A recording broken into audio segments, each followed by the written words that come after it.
Hello, I'm Dr. Fabiola Martin of Essentials Consultants, LLC. If you are an event planner or an event designer, let me show you how you can build your resume even if you think you don't have any experience.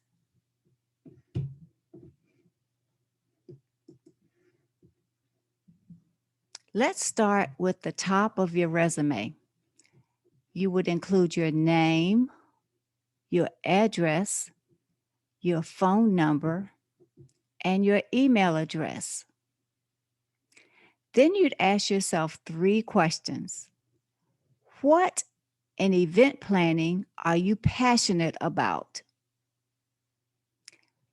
What is it about event planning that you enjoy? How much will you do for the client as an event planner?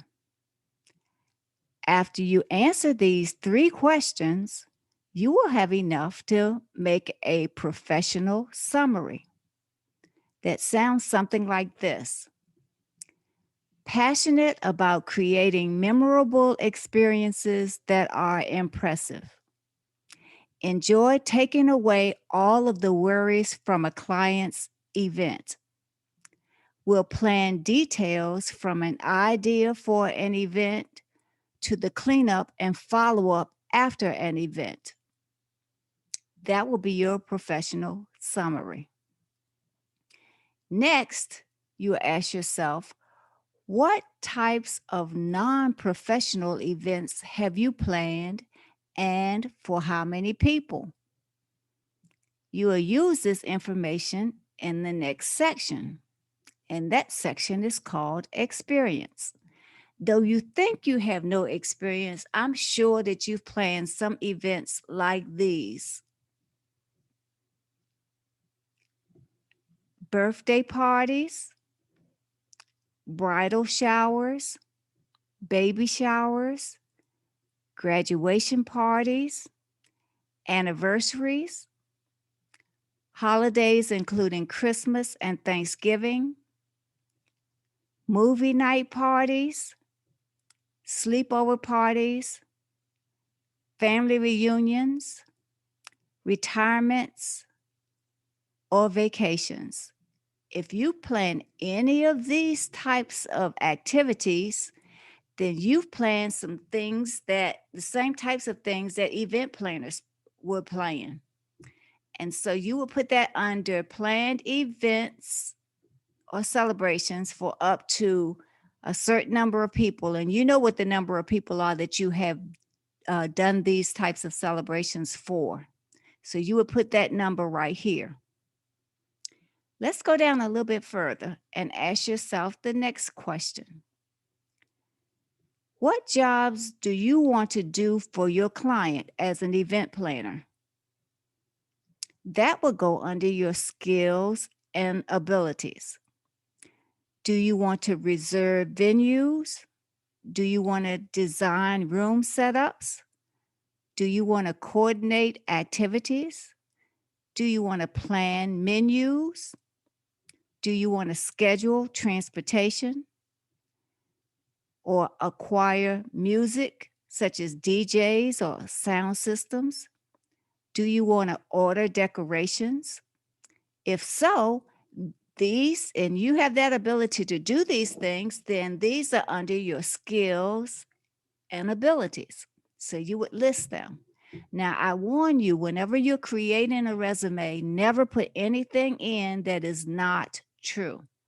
And these are some examples that you can use. And if they are true, just use the ones that are here. And if they're not true, you can add ones that are actually true for you. The next question is, are there any things that you want to list as your specialties? If so, you would put them under the next category. And that category is called specialties. For example, do you do anything with catering? Or do you create centerpieces? Do you like to set up table settings? How about creating backdrops? Are you good at balloon garlands or ceiling decorations? What about making floral arrangements? If so, these would be considered your specialties. So whatever applies, you would put it under specialties. The next question you will ask is, who have you planned events for in the past? And when you answer that question, the information will go under work history. And you will have a table that looks something like this: client, type of party, number of people. For example, you did a party for Jane Doe in September of this year. It was a birthday party, and there were 15 people at that party. Or you did a party for Sally Brown. It was a bridal shower, and there were 35 people at that party. Or you did a party for Betty Red, and it was a baby shower, and it was 28 people at that. So you get the idea. You set up a table that will show the types of parties or activities or events that you participated in and that you helped to plan, and they would go under your work history. Now, for education, if you have a diploma, a high school diploma, you would put that here. If you have a BS degree, you would put that here. If you don't have a degree or a high school diploma, you can put certified event planner if that's the case. If that's not the case, don't worry about it. Just put the types of event planning classes that you've had. All of this can fall under education. If anything applies, put it there. After you've completed what we've just talked about, you can put at the bottom references available upon request. And that means that if they want a reference, you will give them one. But other than that, you won't list any references on your resume. Now, this is the summary of the resume, but let me show you what an example looks like. Here's an example of a final resume, and I'm giving you this example so that you can freeze the pain and later go back and look at it more closely to see what is included in the resume. So this is the first part of the resume, and this is the second part of the resume. Now make sure that you go back and freeze the pane.